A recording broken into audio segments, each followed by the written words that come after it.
الله رب العالمین فرق ثابتی امن هو قانت آناء اللیل ساجدا وقائما یحذر الآخرة آیا هغه څوک چې هغه د شپې ولاړ وي په مانځه باندې په سجدې په حالات کې وي یحذر الآخرة او د آخرت نه یریږي د آخرت په بنیاد باندې دی ولاړ دی چې آخرت په مخې ته روان دی ویرجو رحمت ربه او د خپل رب د رحمت امید ساتي ويقول هل يستوي الذين يعلمون والذين لا يعلمون الله اے نبی فرمائے دے خلقو تا آیا برابر دیا خلق چې پوئیگی او خلق چې نه پوئیگی وردی آیت کی یو باریک اشاره دی خبر تدا من خدا جمله ذکر کو د علم فضیلت کی واقعی چې علم فضیلت شتا خو اصل کې دی جمله مطلب داره کم خلق چې هغې د شپې الله ته ودرېږي دا پویه خلق دی کم خلق چې د شپې الله ته نه ودرېږي دا پویه خلق نه دی الله فرمایي آیا پویه او ناپویه برابر دي دا چرته نشي برابر کېدلی انما یتذکر اولو الالباب نصیحت چری خاوندان د عقلونو عقلمن خلق نصیحت اخلي مؤمنانو صفت کې دام ویلي والذین یبیتون لربهم سجدا وقیاما مؤمنان هغه خلق دی چې هغې د خپل الله دپاره شپه تیروي نو په حالات د سجده کې تیروي او په حالات د قیام کې تیروي خپل الله ته ولاړ وي نبی صلی الله علیه وسلم فرمایي صحابه کرامو تم فرمایي دی خپل امتیانو تم فرمایي موږ تم فرمایي علیکم بقیام اللیل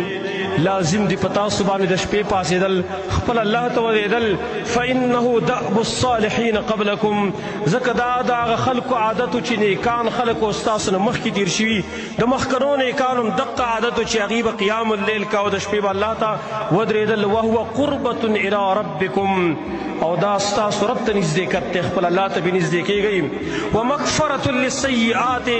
او دا بخل د پاره د ګناهونو ومنهات للاسم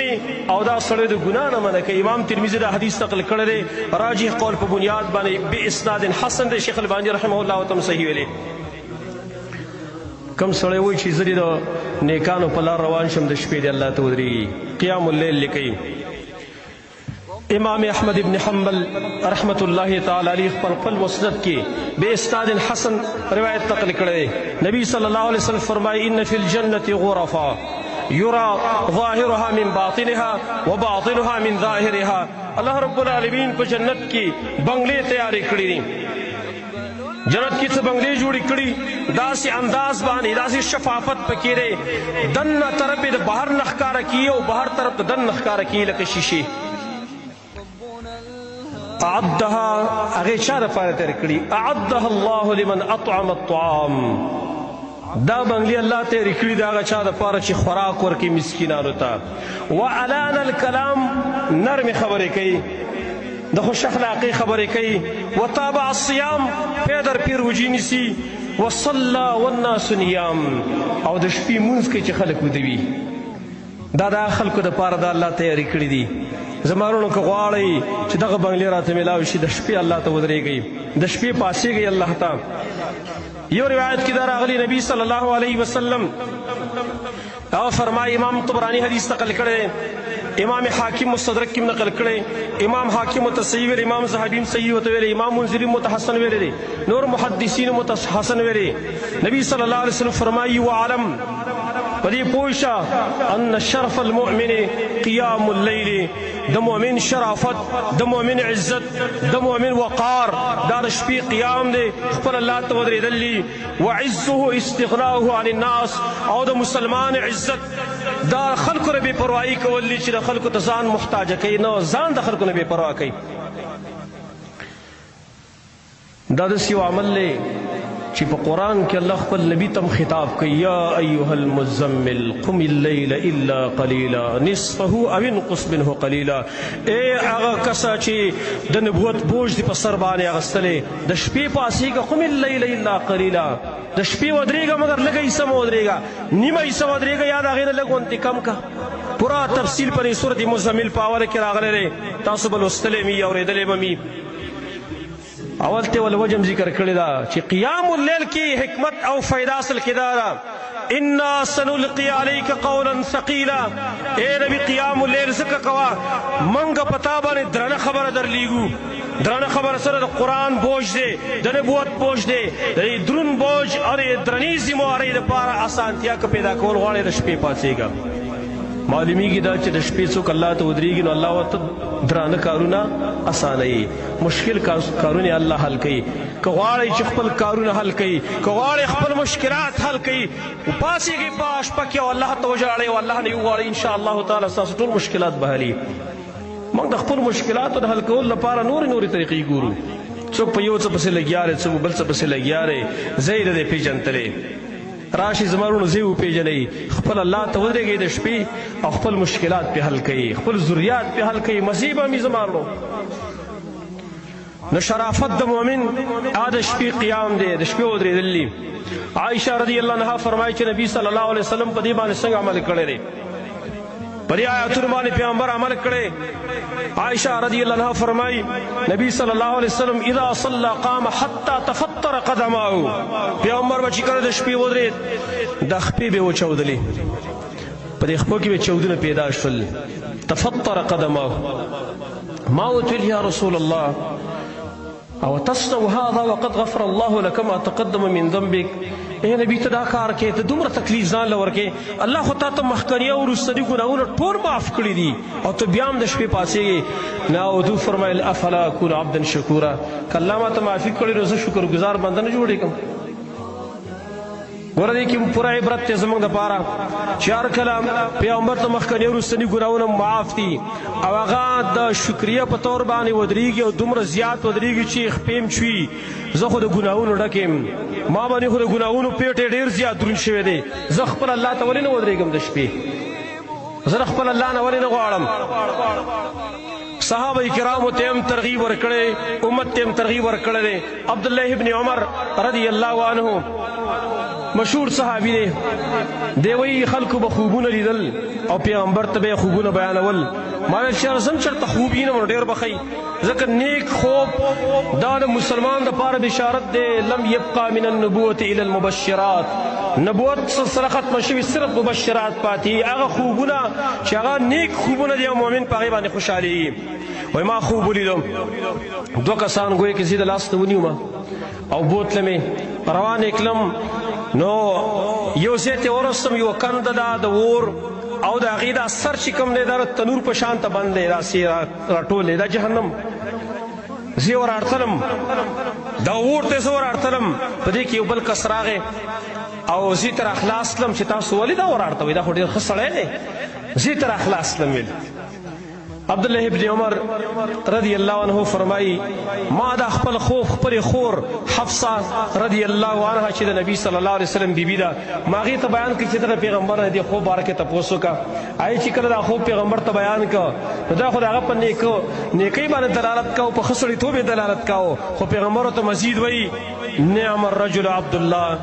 لو کان یصلي من اللیل. عبدالله ډېر زبردست سړی دی، خو که د شپې لمونځ کولی نو بیا به نور هم ښه وی. وی دا نه وروسته عبدالله ابن عمر بیا چرته د شپې تهجد نه پرې ښودلي او د شپې به اکثره حصه کې خپل الله ته ولاړو، شاز نادر به چرته لږ ساعت دپاره ویده شو. یو بل روایت کې راغلی دي نبی صلی الله علیه وسلم فرمایي افضل الصلاة بعد الصلاة الفریضه صلاة الليل او کما قال علیه الصلاة والسلام، بهترین مونځ پس د فرض مانځنه هغه مونځ د شپې دی. بل روایت کې راغلی دي امام ابو داود بے اسناد صحیح نقل کړی دی، نبی صلی الله علیه وسلم فرمایي من قام بعشر آیات لم یکتب من الغافلین، چا چې د شپې قیام وکړو په دا تهجد کې کم سے کم لس آیتونه ولوستل، دی به د غافلو خلکو نه ونه لیکلی شي. قرآن کې د غافلانو کسانو بدی بیان کړی که نه، دیو په غافلانو کې نه شمارلی کېږي. ومن قام ببیعة آیة، او چا چې قیام وکړو سل آیتونه به کې ولوستل نو کتب من القانتین، دا به د خلکو نه ولیکلی شي چې کوم خلک تابعدار دي د الله، عاجزي کوونکي دي د الله ته. ومن قام بألف آیة، چا چې د شپې قیام وکړو زر آیتونه ولوستل کتب من المقنطرین، دا به د خلکو نه ولیکلی شي چې هغې غټې غټې خزانې ثوابونه ځان له ګټي. زما وروڼو نور هر څه پرېږدئ، دا یوه خبره پوره ده. نبی صلی الله علیه وسلم فرمائی ینزل ربنا تبارک وتعالی کل لیلة الى السماء الدنیا، زمنگ رب زمنگ اللہ ارش پا دی اول اسمان ترا کزیگی، ارش پا دی اول اسمان ترا کزیگی، حين يبقى ثلث الليل الاخر، کله چې د شپې اخرنۍ درېیمه حصه پاتې شي په دغه ټیم کې راکوزي. دی اول اسمان ته راکوزیږي څنګه چې د الله د شان څخه لایق ده. په دې حدیث باندې ښه غور وکړئ، بار بار مو بیان کړی چې الله راکوشي د دې خپلو بندګانو دی ته ګوري او دیو حال هغه ته معلوم دی. نو الله رب العالمین موږ ته دعوت راکوي په دې شپه کې. زما وروڼو موږ ډېر بې وفا خلک یو